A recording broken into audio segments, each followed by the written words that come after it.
ထိုင်းလိုခန်းစားချက်အမျိုးမျိုးကိုလာပြီးမျှဝေပေးပါမယ်ခန်းစားချက်ကိုဘယ်လို express လုပ်ရမလဲဘယ်လိုပြောရတယ်လဲဆိုတာကိုလာပြီးမျှဝေပေးပါမယ်အခုက10 day Thai challenge 10 ရက် Thai စကားအခမဲ့တင်ကြားပေးတဲ့ challenge လေးဖြစ်တယ်အလကား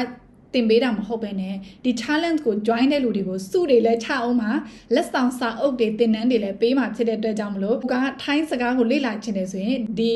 10 day challenge ကိုမဖြစ်မနေ join ပေးပါဒီဗီဒီယိုမြင်တဲ့လူကတော့ day 9ရောက်ပါပြီเนาะဇွန်လ28ရက်နေ့မှာ10 day Thai challenge ဝင် join ထားတဲ့လူတွေကိုစုချပေးမှာဖြစ်ပါတယ်အခုမှဒီဗီဒီယိုကိုမြင်နေဆိုလို့ရှင် day 1ကနေတေချာလေးသွားကြည့်ပေးပါပြီးလို့ရှင်လိုက်လေ့လာပါ10ရက်နဲ့ကိုထိုင်းစကားတင်ကြားပေးတာဖြစ်တယ်ကိုက day 1ကတည်းကနေဒီနေ့ထိဝင် join ထားပြီးတဲ့လူကတော့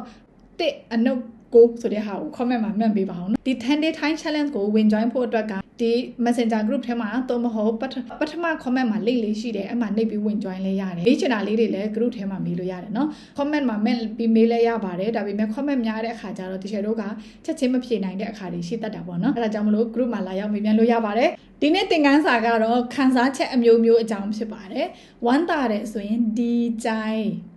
ဝမ်းနည်းတဲ့ဆိုရင်เสียใจပျော်ရွှင်တဲ့มีความสุขစိတ်ဆိုးတယ်โกรธဒေါသထွက်တယ်ဆိုရင်တော့โมโหကြောက်တယ်กลัวအထီးကျန်တယ်เหงาချစ်တယ်รักမုန်းတယ်เกลียดလွမ်းတယ်คิดถึงဒီစကားလုံးထဲမှာကိုတိပြီးသားပဲနှလုံးပါလဲမတိသေးတဲ့ဟာပဲနှလုံးပါလဲမှန်ခက်ပေးပါအောင်နော်ဒါဒုတိယတစ်ပိုင်းထပ်လာပြီစိတ်ပူတယ်စိုးရိမ်တယ်ဆိုရင်เป็นห่วงနော်เป็นห่วงလို့သုံးတယ်မောတယ်ပင်ပန်းတယ်เหนื่อยအိမ်ငိုက်တယ်ง่วงนอนတော့မဟုတ်ง่วงတလုံးထဲလဲရနော်ง่วงရင်ခုန်တယ်စိတ်လှုပ်ရှားတယ်ဆိုရင်ตื่นเต้นလန့်သွားတယ်ဆိုရင်ตกใจตนาတယ်สงสารရှက်တယ်อายစိတ်ဖိစီးတယ်เครียดလို့သုံးလို့ရတယ်နော်ဒီရှက်တာက I ဆိုတာကိုအတန်ရှည်နဲ့ပြောရမှာဖြစ်တယ်။ဘာကြောင့်လဲဆိုထိုင်းစကားမှာကအတန်တူအတန်ရှည်ရှိတယ်။တကယ်လို့ကိုက I လို့တူလေးပဲပြောရင်ချောင်းဆိုးတယ်လို့ဖြစ်ပြီးတော့ I လို့အတန်ရှည်ပြောခါမှာရှက်တာဖြစ်တယ်ပေါ့နော်။အဲ့လိုမျိုးအတန်တူအတန်ရှည်ကိုခွဲတတ်စေဖို့အတွက်ကဆမရဲ့ level 1ထိုင်းစာအခြေခံခရမ်းရောင်စာအုပ်ကိုဝယ်ပြီးမှလေ့လာလို့ရတယ်။ဆမစာအုပ်က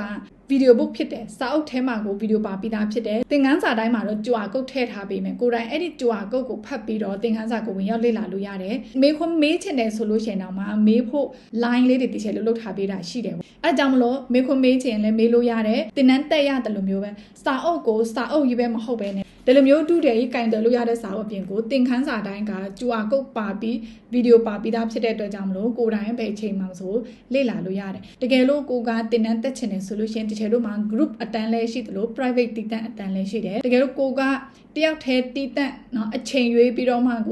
ကိုတယောက်တည်းကိုပဲ attention အပြည့်အဝပေးပြီးမှသင်တန်းတက်ချင်တယ်ဆိုလို့ရှိရင်တော့ private သင်တန်းလိုက်အပ်လို့ရတယ်เนาะ9လပိုင်းအတွက်ကတခြားတို့ကတယောက်ပဲထပ်ပြီးမှလက်ခံတော့မှာဖြစ်တယ်တကယ်လို့10လပိုင်းစပြီးမှလေ့လာချင်တယ်ဆိုလို့ရှိရင်ကြိုပြီးမှအပ်ထားလို့ရပါတယ်เนาะday 10မှာပြန်တွေ့ကြမယ်